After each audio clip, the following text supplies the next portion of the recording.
নমস্কার, নন্দিনী সাতকাহনের আরও একটি নতুন এনার্জেটিক ব্লগে আপনাদের স্বাগত। আশা করি সবাই সুস্থ এবং ভালো আছেন। আমাদের প্রত্যেকের সংসারেই মোটামুটি একই রকমই কাজকর্ম। সকাল থেকে মোটামুটি একই রকম কাজকর্ম, আবার কিছুটা একই রকমভাবে দিন শেষ হয়। আগামীকালের কিছুটা কাজকর্ম, কিছুটা সংসারে আমাদের কাজের এনার্জি, এগুলো নির্ভর করে আমাদের আজকের কাজের ওপর। ঘরের পাশাপাশি সকাল থেকে শুরু হয় রান্নাঘরের কাজ। এক কাপ চা হোক বা সকালে টিফিনের রান্না, ভোরবেলা থেকে রান্নাঘরের কাজ চলতেই থাকে। প্রতি রাতে আমি যেভাবে রান্নাঘর পরিষ্কার করে গুছিয়ে ঘুমাতে যাই, আজকে সেটাই শেয়ার করব। এইভাবে পরিষ্কার করলে অনেকটা নিশ্চিন্তে থাকা যায় এবং সকালে পরিষ্কার পরিচ্ছন্ন রান্নাঘর দেখে কাজ করারও এনার্জি আসে। এখন সন্ধে প্রায় 6টা বাজে। সন্ধ্যের চা খেয়ে টুকটাক যা শুকনো জামাকাপড় ছিল ভাঁজ করে ঘরদোর একটু গুছিয়ে এখন সোজা চলে আসলাম রান্নাঘরে। এই গরমে এখন কম তেল মশলায় হালকা করে চিকেন স্টু রান্না করব। ঘরে বিশেষ কোনো সবজি নেই, কারণ ওই চিকেন স্টুতে তো আর সব কিছু দেওয়া যায় না, যা আছে সেটা দিয়েই করব। অল্প একটু বিনস আছে, অল্প একটু গাজর আছে আর পেঁপে আছে। বেবিকর্ন থাকলেও ভালো হতো, তো ছোট্ট একটা আলু অ্যাড করব। যাই হোক, যা আছে তা দিয়েও মন্দ হবে না। প্রথমে সবজি, আদা, পেঁয়াজ, রসুন সমস্ত কিছু ধুয়ে কুচিয়ে নিয়ে তারপরে গ্যাস ওভেনটা অন করেছি। প্রেশার কুকারে করব, ঝটপট করেই হয়ে যাবে। খুবই সিম্পলভাবে ঘরোয়াভাবে করছি, আর এত ইজি যে যখন তখন তৈরি করা যায়। প্রথমে প্রেশার কুকারে বেশ কিছুটা বাটার দিয়ে তার মধ্যে দারচিনি, এলাচ আর লবঙ্গ ফোড়ন দিয়েছি। বেশ সুন্দর একটা গন্ধ বের হওয়ার পর পেঁয়াজ রসুন দিয়ে দেব। পেঁয়াজ রসুন একটু ভাজা বা কালারটা একটু চেঞ্জ হওয়ার পর আদা কুচি দিয়েছি, আর একটু নাড়াচাড়া করেই আমি প্রথমে চিকেনগুলো অ্যাড করে দিলাম এবং সাথে অ্যাড করলাম কিছুটা নুন। সবজিগুলো আমি পরে দেব। একটু ভালো করে নাড়াচাড়া করে প্রেশার কুকারের ঢাকনাটা বন্ধ করে গ্যাসের ফ্লেমটা কমিয়ে বাড়িয়ে জাস্ট ওই 3টে থেকে 4টে মতো সিটি দিয়েছি।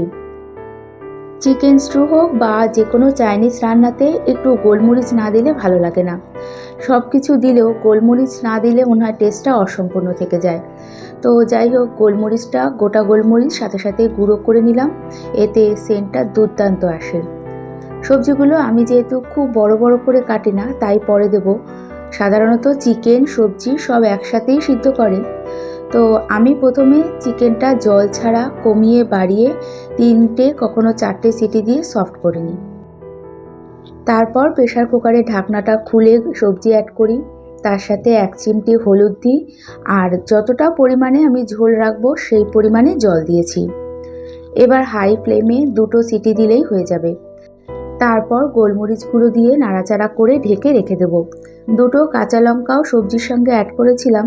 খুব বেশি ঝাল করব না, কারণ সোনা এই চিকেন স্টু খুব বেশি ঝাল পছন্দ করে না।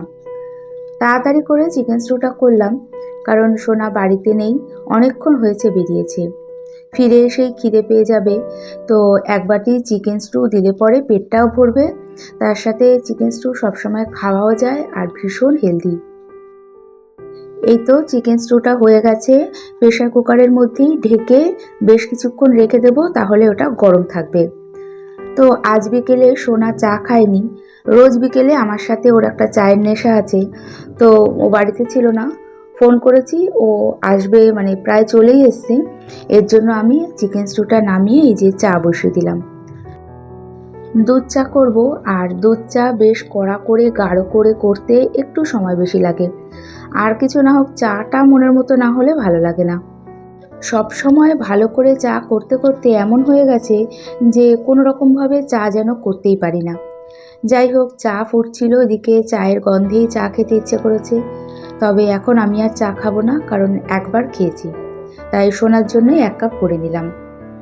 চাটা ছেঁকে বিস্কুট দিয়ে রেডি করেছি, তখন এই যে দেখি চপ নিয়ে এসেছে। আমার আর ওর জন্য দুটো দুটো করে 4টে চপ এনেছে। আসলে আমাদের ঘরে বাইরের চপ সিঙ্গারা খুবই কম খাওয়া হয়, ওই 9 মাসে 6 মাসে একবার খাওয়া হয়। তো ওর ফেরার পথেই দোকানে চপ ভাজছিল, ওর নাকি গন্ধেই খেতে ইচ্ছে করেছে। যাই হোক, খুব বেশি না, দুটো দুটো করে এনেছে, অসুবিধা হবে না। এরপর আর কোনো ভিডিও করিনি, আসলে দুদিন ধরেই খুব উইক লাগছিল, কেন জানি না। তো এখন এই যে প্রথমে ওকে চিকেন স্টুটা দিয়ে দিলাম, তারপরে আমিও খেয়ে নিয়েছি। হালকা একটু গরম করে নিয়েছি আর ওপর দিয়ে অল্প একটু বাটার ছড়িয়ে দিয়েছি। বাটার দেওয়াতে মানে ডাইরেক্ট তখন বাটার দেওয়াতে গন্ধটা আরও সুন্দর হয়। যাই হোক, মা মেয়ে মিলে খাওয়া দাওয়া করে এখন চলে এলাম বাসন মাজতে। সন্ধ্যের পর থেকে একটাও বাসন মাজা হয়নি, ওই যে বললাম ভালো লাগছিল না। তবে এখন রাত প্রায় 9:30 মতো বাজে, এবার তো বাসনগুলো মেজে ধুয়ে পরিষ্কার করে নিতেই হবে।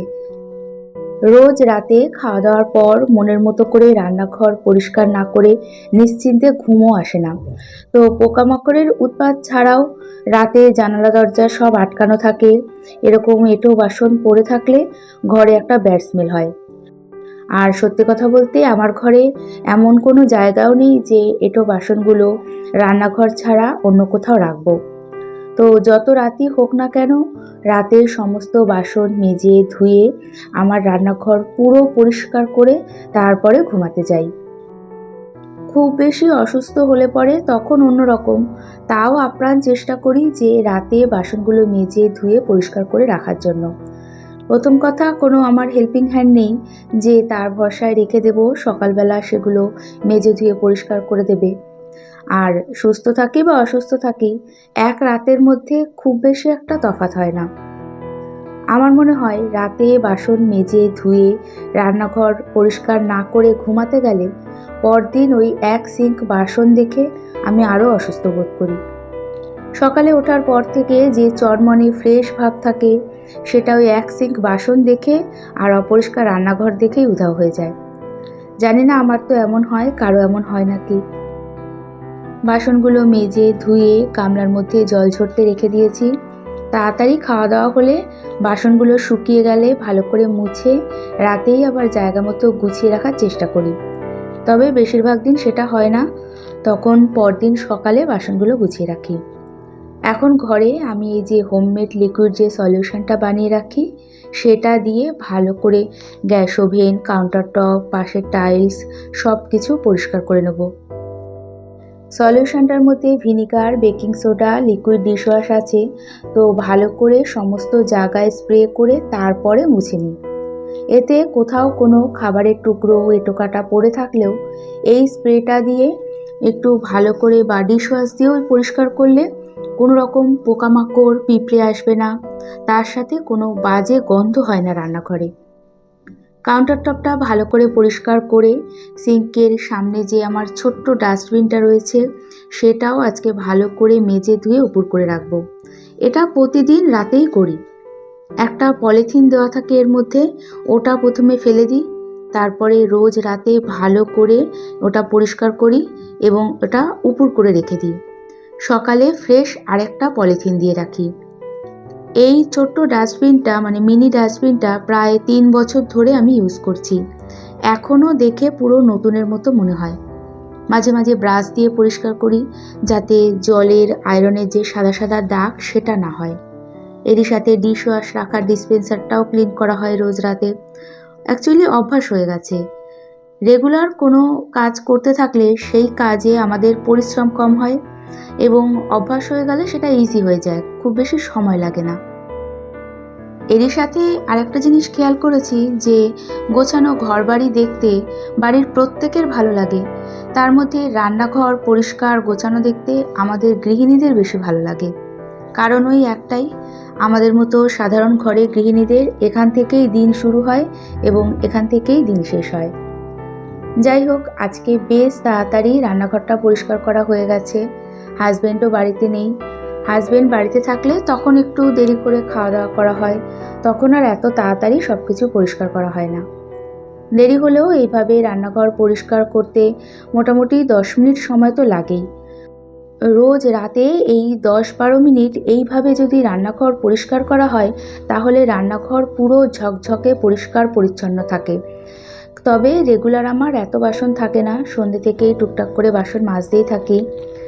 যাই হোক, শরীরটাও খুব একটা ভালো নেই দুদিন ধরে, তো তার মধ্যে কাজ জমে থাকলে আমার মনে হয় আরও খারাপ লাগে। এদিকে গলা ব্যথাও আছে, ভয়েস ওভারটাও দিতে খুব অসুবিধে হচ্ছিল। সকালে কোনো রকম ভিডিও করিনি, তো পরে ভাবলাম যে একটু একটু করে রান্নাঘরের ওপরেরই ক্যাবিনেটগুলো পরিষ্কার করি। সমস্ত কিছু নামিয়ে সকালবেলা ভালো করে মুছে আবার জায়গা মতো সেট করে রেখেছি। কাজের মধ্যে থাকতে পারলে আমি দেখেছি যে মন ভালো থাকে, অন্য কোনো টেনশন আসে না, আর আমি যে অসুস্থ সেটাও কিছু সময়ের জন্য ভুলে থাকা যায়। তার সাথে প্লাস পয়েন্ট হচ্ছে একটা কাজও কমপ্লিট হয়। সব শেষে সিঙ্কটা ভালো করে পরিষ্কার করে নিয়েছি, আর সিঙ্কটা তো দিনে অনেকবার করে পরিষ্কার করি। তার সাথে কিচেন যে টাওয়ালটা সেটাও একটু ডিটারজেন্ট দিয়ে ভালো করে ঘষে পরিষ্কার করে রান্নাঘরের জানলার মধ্যেই মেলে দিলাম। সকালবেলা শুকিয়ে যাবে এবং এটা আবার ইউজ করতে পারবো। রোজ দিন দুপুরে হোক বা রাতে একটু ডিটারজেন্ট দিয়ে রান্নাঘরের এরকম ব্যবহার করা টাওয়ালগুলো রেগুলার যদি পরিষ্কার করতে পারি, তাহলে ওই গরম জলে দেওয়ার কোনো প্রয়োজন পড়ে না, ইউজ করতেও ভালো লাগে। এই তো রান্নাঘর আমার পুরো চকচক করছে এখন। এইভাবে রোজ রাতে একটু সময় নিয়ে স্টেপ বাই স্টেপ রান্নাঘরটা পরিষ্কার করে নিই। এখন সকালের জন্য বেশ কতগুলো আমন্ড ভিজিয়ে রাখলাম, তার সাথে কিছুটা কিশমিশ ভিজিয়ে রেখেছি, আর আমার আর সোনার ব্রেকফাস্টের জন্য 4টে ডিম একবারে বের করে রেখেছি। তাহলে সকালে ঝটপট করে ডিমটা সিদ্ধ বসিয়ে দিতে পারবো। সংসারের সমস্ত কাজ কমপ্লিট করে এখন একটু ফেস ওয়াশ করে নেব। রোজ দিন রাতে চেষ্টা করি একটু ফেস ওয়াশ করে হালকা ময়শ্চারাইজার মাখার, কারণ ওই নাইট ক্রিম আমার আর মাখা হয়ে ওঠে না। এরই সাথে আজকে ভিডিওটি এখানেই শেষ করছি। ভালো লেগে থাকলে একটা লাইক কমেন্টস করে চ্যানেলটি সাবস্ক্রাইব করেও রাখতে পারেন। সবাইকে জানাই ধন্যবাদ।